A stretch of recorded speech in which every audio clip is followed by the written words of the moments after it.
Gas pipeline से रूस का हमला, यूक्रेनी सेना के उड़ाए चिथड़े।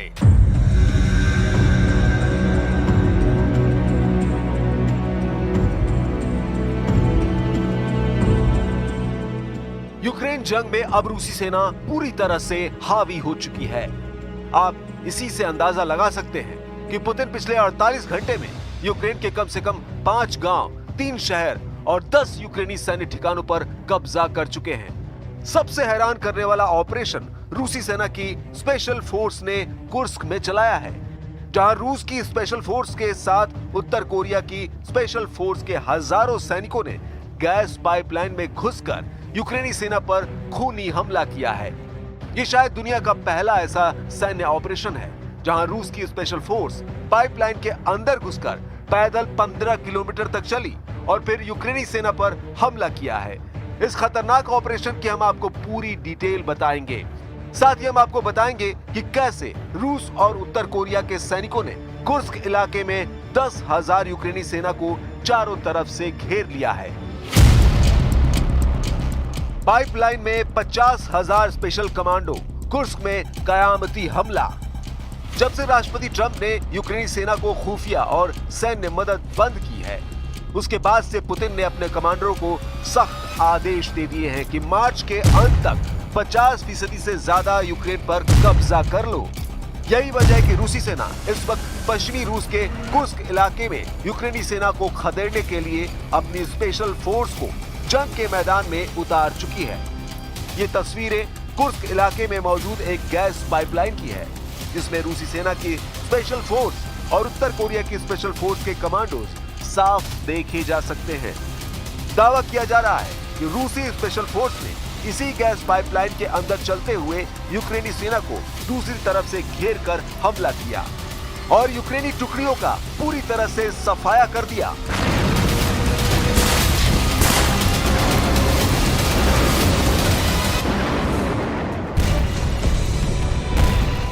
जो जानकारी मिल रही है उसके मुताबिक कुर्स्क क्षेत्र में बंद पड़ी गैस पाइपलाइन में रूस की स्पेशल फोर्स ने रेंग कर और झुककर लगभग 15 किलोमीटर की दूरी तय की। लगभग 1.4 मीटर की मोटाई वाली इस पाइपलाइन में रूसी स्पेशल फोर्स उस ठिकाने पर पहुंच गई जहां यूक्रेन के हजारों सैनिक मौजूद थे।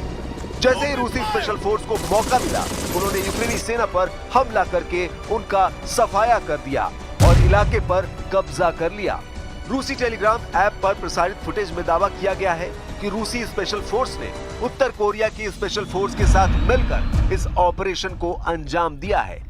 दावा किया गया है कि कुर्स्क के इस रूसी ऑपरेशन ने यूक्रेनी सेना की कमर तोड़ कर रख दी है। 15 किलोमीटर तक गैस पाइपलाइन में चलकर रूसी सेना ने यूक्रेनी सेना के 350 से ज्यादा यूक्रेनी सैनिकों को मार डाला है। पूर्व रूसी राष्ट्रपति दिमित्री मेदवेदेव ने टेलीग्राम पर दावा किया है कि कुर्स्क में रूस की जीत लगभग पूरी हो चुकी है। रूसी टेलीग्राम चैनल पर गैस मास्क लगाए रूसी स्पेशल फोर्स को बड़ी टॉर्च के जरिए गैस पाइपलाइन में आगे बढ़ते देखा जा सकता है। जिस सुदजा इलाके पर रूसी सेना ने कब्जा किया है, वो रूस की प्राकृतिक गैस का यूरोप में आपूर्ति का बड़ा केंद्र है। लेकिन अब दावा किया गया है कि रूसी सेना ने सुदजा शहर पर कब्जा कर लिया है।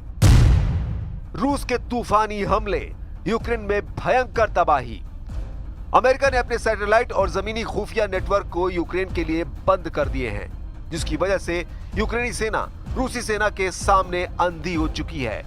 यूक्रेनी सेना को हमला करने वाले रूसी जेट, मिसाइलों, रॉकेट और ड्रोन के सही पोजीशन का पता ही नहीं चल पा रहा है, जिसकी वजह से यूक्रेन रूस के हमलों में बुरी तरह से तबाह हो रहा है।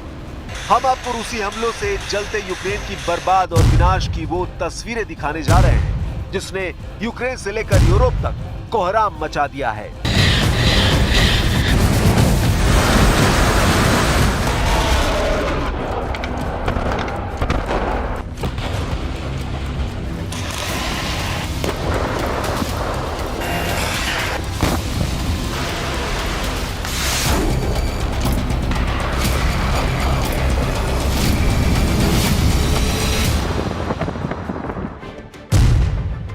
भस्म कर दिया डोनेस्क, जला दिया ओदेसा। रूस के मिसाइल हमलों के बाद जलते यूक्रेन के डोनेस्क इलाके की तस्वीरें देखिए। दावा किया जा रहा है कि रूस के हवाई हमले में 11 से ज्यादा यूक्रेनी मारे गए हैं, जबकि 30 से ज्यादा घायल हुए हैं। हम आपको बता दें कि अमेरिका ने सैटेलाइट तस्वीरें यूक्रेन को देना बंद कर दिया है, जिसके बाद रूस के तूफानी हमलों की लहरें एक के बाद एक आ रही हैं। वॉर जोन से आई खबरों के मुताबिक यूक्रेन के डोनेस्क इलाके डोब्रोपिल्या शहर में 8 इमारतें पूरी तरह से जलकर राख हो गई हैं।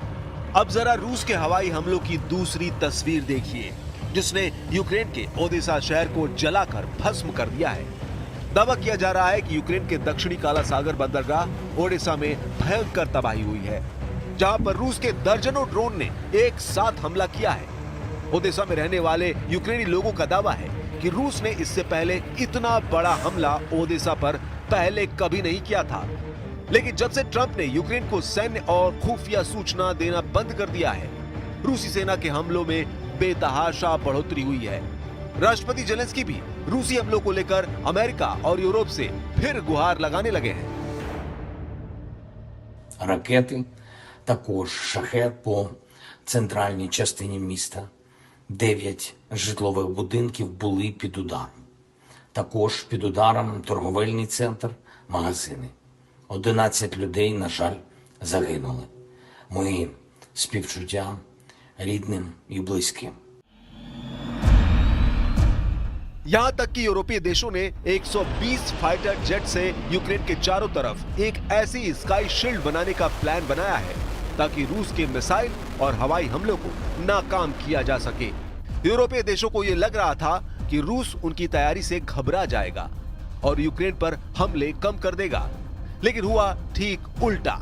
कुछ खबरों में दावा किया जा रहा है कि रूसी सेना ने पिछले 24 घंटे में यूक्रेन पर 870 से ज्यादा जमीनी और हवाई हमले किए हैं, जिसकी वजह से यूक्रेन के बहुत बड़े इलाके पर रूसी सेना का कब्जा हो गया है। घिर गए 10,000 सैनिक, कुर्स्क में यूक्रेनी सेना का सर्वनाश। आप रूसी सेना की बढ़त और जीत का इसी से अंदाजा लगा सकते हैं कि इस वक्त रूसी सेना को पश्चिमी सेना के कुर्स्क इलाके पर दोबारा कब्जा करने में जरा भी यूक्रेनी सेना की तरफ से चुनौती नहीं मिल पा रही है। रूसी सेना की तरफ से दावा किया गया है कि रूसी इलाके कुर्स्क पर कब्जा करने वाले 10,000 यूक्रेनी सैनिकों को उनकी सेना ने चारों तरफ से घेर लिया है। रूसी सेना ने अपने कुर्स्क को यूक्रेनी सेना से आजाद कराने के लिए जमीनी और हवाई हमलों की झड़ी लगा दी है। रूस के टैंक, तोप और बख्तरबंद वाहनों के हमले इतने तीव्र हैं कि यूक्रेनी सेना कुर्स्क इलाके के कम से कम 136 मोर्चे से भाग गई है। रूस के पैदल सैनिक तेजी से यूक्रेन के मोर्चों पर कब्जा करने में जुटे हैं।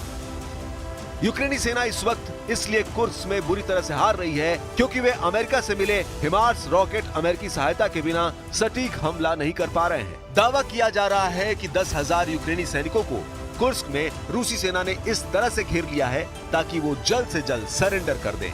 रूस ने कुर्स्क के साथ साथ डोनेस्क और ओदेसा में क्लस्टर बमों से यूक्रेनी सेना पर हमला किया है, जिसकी वजह से यूक्रेनी सेना के 24 घंटे के अंदर 280 से ज्यादा सैनिक मारे गए हैं। इधर मरते और हाँफते यूक्रेन ने फ्रांस से मिले मिराज 2000 फाइटर जेट और अमेरिकी F-16 लड़ाकू विमानों से रूसी मिसाइलों और ड्रोन को मारने की कोशिश की है, लेकिन मिराज 2000 और F-16 जेट रूस के तूफानी हमलों के सामने फिसड्डी साबित हो रहे हैं। रूस ने 8 घंटे के अंदर ही यूक्रेनी इलाकों पर 134 हवाई हमले किए हैं, जबकि 56 यूक्रेनी मोर्चों पर यूक्रेनी सेना को भारी नुकसान पहुंचाया है। कई इलाकों में तो सैनिकों को सरेंडर होते हुए भी देखा जा सकता है। तबाह इमारतें यूक्रेन के हालात खुद ही बयां कर रहे हैं। अब आप अंदाजा लगा सकते हैं कि रूस किस तरह से यूक्रेन को रौंद रहा है। अगर यही हालात रहे तो मार्च के अंत तक यूक्रेन के बहुत बड़े इलाके पर रूस का कब्जा हो जाएगा।